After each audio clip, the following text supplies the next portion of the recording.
Good morning, student. Today I will teach you physical education unit 6 Rikli and Jones senior citizen fitness test कि ये क्या होता है. Even in old age people want to be fit and be able to continue to do their work without pain as long as possible. It requires proper fitness regime during old age. In the beginning, there are not enough tests to assess function fitness. This test is also known as fluorescein function test of senior citizen. Wrigley and Jonas developed the senior citizen fitness test in 2001. This test has proved to be beneficial for senior citizen. It helps the early identification of at-risk participants. Along with this, it is significant to plan safe and effective physical exercise program for senior citizens because individuals' health and fitness level can be known better with the help of this test. The senior citizen fitness test includes the following test items. तो इसका मतलब ये है कि जो रिकली test होता है वो क्या होता है. ये जो Rikli and Jones fitness test होता है बुढ़ापे में लोगों को फिट रखने के लिए किया जाता है और जब तक संभव हो दर्द के बिना अपना काम करते रहना चाहते हैं उन लोगों के लिए ये होता है. इसके लिए बुढ़ापे के दौरान उचित फिटनेस व्यवस्था की आवश्यकता होती है. शुरुआत में कार्यात्मक फिटनेस का आकलन करने के लिए पर्याप्त परीक्षण नहीं थे. इस परीक्षण को वरिष्ठ नागरिकों के फुलरटन फंक्शनल टेस्ट के रूप में भी जाना जाता है. रिकली और जॉनस ने 2001 में सीनियर सिटीजन फिटनेस टेस्ट विकसित किया. यह परीक्षण वरिष्ठ नागरिकों के लिए फ़ायदेमंद साबित हुआ है. यह जोखिम वाले प्रतिभागियों की शुरुआती पहचान में मदद करता है. इसके साथ ही वरिष्ठ नागरिकों के लिए सुरक्षित और प्रभावी शारीरिक व्यायाम कार्यक्रमों की योजना बनाना महत्वपूर्ण है क्योंकि इस परीक्षण की मदद से व्यक्ति के स्वास्थ्य और फिटनेस के स्तर को बेहतर तरीके से जाना जा सकता है. वरिष्ठ नागरिक स्वास्थ्य परीक्षण में निम्नलिखित परीक्षण आइटम शामिल है. इसमें है arm curl test. The arm curl test is a test of measure the upper body strength. It is a part of the senior citizen fitness test. It is designed to test the functional fitness of aged people. The main purpose of this test is to assess the upper body strength and endurance which is required for performing household and other activities involving lifting and carrying things. Equipment required: a 5-pound weight for women and a 8-pound weight for men, a chair without arms and a stopwatch. इसका मतलब ये है जो arm curl test होता है वो ऊपरी शरीर की ताकत को मापने के लिए एक परीक्षण है. यह वरिष्ठ नागरिक फिटनेस परीक्षण का एक हिस्सा है. यह वृद्ध लोगों की जो बूढ़े लोग होते हैं उनके कार्यात्मक फिटनेस का परीक्षण करने के लिए डिज़ाइन किया गया है. सी पुंज उद्देश्य इन परीक्षण का मुख्य उद्देश्य है ऊपरी शरीर की ताकत और धीरज का आकलन करने है जो घरेलू और अन्य गतिविधियों को उठाने और ले जाने वाली गतिविधियों को करने के लिए आवश्यक है. इसके लिए जो हमें उपकरण की आवश्यकता है वो है महिलाओं के लिए 5 पाउंड वजन और पुरुषों के लिए 8 पाउंड वजन. बिना हथियारों के एक कुर्सी और एक स्टॉप वॉच चाहिए होती है. ठीक है, बिना किसी चीज़ की बस एक कुर्सी चाहिए, एक स्टॉप वॉच चाहिए. उसके बाद है प्रोसीड्यूर. इसके प्रोसीड्यूर क्या है प्रक्रिया. The aim of the test is to find out the maximum number of arm curls that one can complete in 30 second. Arm curl is performed with the dominate arm side. The participate side on the chair holds the weight in the hand using a suitcase grip. It means the palm should be facing towards the body. The arm should be in a vertically downward position. The upper arm should not move but lower arm should move freely. Curl the arm up through the complete range of motion, gradually keeping the palm up. When the arm is lowered through the complete range of motion, gradually return to the starting position.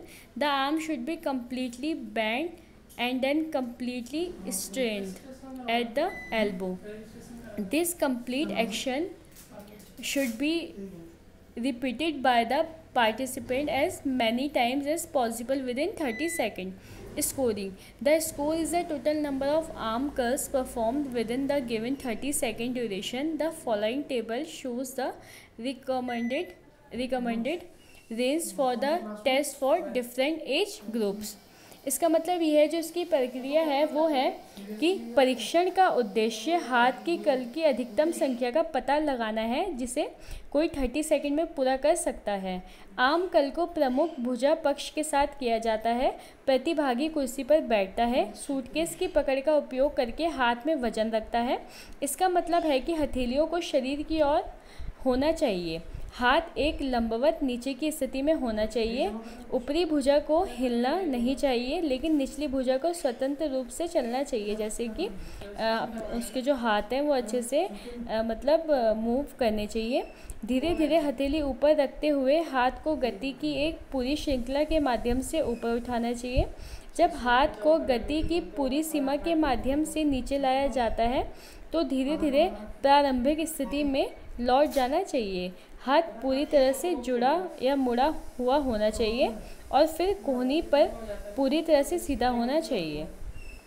इस पूरी कार्रवाई को प्रतिभागी को 30 second के भीतर जितनी बार संभव हो दोहराया जाना चाहिए। शाखा कल परीक्षण स्कोर कुल 30 सेकंड की अवधि के भीतर प्रदर्शन किए गए हाथ कल की संख्या है। निम्न तालिका विभिन्न आयु समूहों के लिए परीक्षण के लिए अनुशंसित सीमाएं दिखाती हैं। पैसे में ये जो होता है ये 30 सेकंड के लिए इसका टाइम का ड्यूरेशन होता है। उसके बाद हमारा आता है चेयर स्टैंड टेस्ट क्या है। Purpose.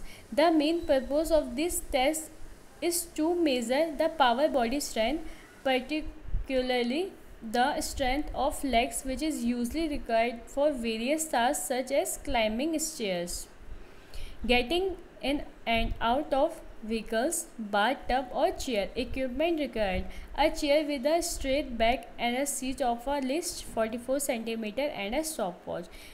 Instruction for participants: the participant should sit in the middle of the chair. He should keep his hands on the opposite shoulder crossed at the wrist. The feet should be flat on the floor. His back should be erect. Repeat standing up and sitting down for 30 seconds. Procedure: keep the chair against the wall. The participant sits in the middle of the seat. His feet should be shoulder without apart and flat on the floor. The arms should be crossed at the wrist and held close to the chest. From the sitting position, the participant should stand up completely and then sit down completely at the start of the signal. This participant has completed a full stand from the sitting position when the time is finished. The final stand is counted in the total. Scoring. The score is the total number of completed chair stand during the given 30 seconds. The following table shown the recommended range for this test for different age groups. इसका मतलब ये है कि जो chair stand test है उसके उद्देश्य है, इस परीक्षण का मुख्य उद्देश्य शरीर की निचली शक्ति को मापना है, मतलब लेग्स वगैरह। विशेष रूप से पैरों की ताकत को आमतौर पर विभिन्न कार्यों जैसे कि सीढ़ियाँ चढ़ने, वाहनों के अंदर और बाहर निकलने, बाथ टब या कुर्सी के लिए आवश्यक है। आवश्यक उपकरण: एक सीधी पीठ वाली कुर्सी और कम से कम 44 सेंटीमीटर की सीट और एक स्टॉपवॉच। प्रतिभागियों के लिए निर्देश: प्रतिभागी को कुर्सी के बीच में बैठना चाहिए। उसे अपने हाथों को कलाइयों पर रखे हुए विपरीत कंधे पर रखना चाहिए, जैसे कि आपको दिख ही रहा होगा इसमें, मतलब जो इसमें पोस्टर बनाया है, एक फ़ोटो बनी है उसमें। पैर फर्श पर सपाट होने चाहिए। कुर्सी स्टैंड टेस्ट: उसकी पीठ खड़ी होनी चाहिए। खड़े होकर बार बार 30 सेकंड तक बैठें, मतलब बार बार खड़े होकर 30 सेकंड बैठें। प्रक्रिया क्या है इसकी? दीवार के खिलाफ कुर्सी रखें। प्रतिभागी सीट के बीच में बैठता है। उसके पैर कंधे की चौड़ाई से अलग और फर्श का सपाट होना चाहिए। भुजाओं को कलाई के आर पार होना चाहिए और छाती के पास रखना चाहिए। बैठने की स्थिति से प्रतिभागी को पूरी तरह से खड़ा होना चाहिए और फिर सिग्नल की शुरुआत में पूरी तरह से बैठना चाहिए। यह 30 सेकंड के लिए दोहराया जाना चाहिए। पूर्ण कुर्सी स्टैंड की कुल संख्या की गणना करें। यदि समय पूरा हो जाने पर अंतिम स्थिति को कुल से गिना जाता है तो प्रतिभागी ने बैठने की स्थिति से एक पूर्ण स्टैंड पूरा कर लिया है। स्कोरिंग: स्कोर दिए गए 30 सेकंड के दौरान पूर्ण कुर्सी स्टैंड की कुल संख्या है। निम्न तालिका विभिन्न आयु समूह के लिए इस परीक्षण के लिए अनुशंसित सीमाएं दिखाती हैं।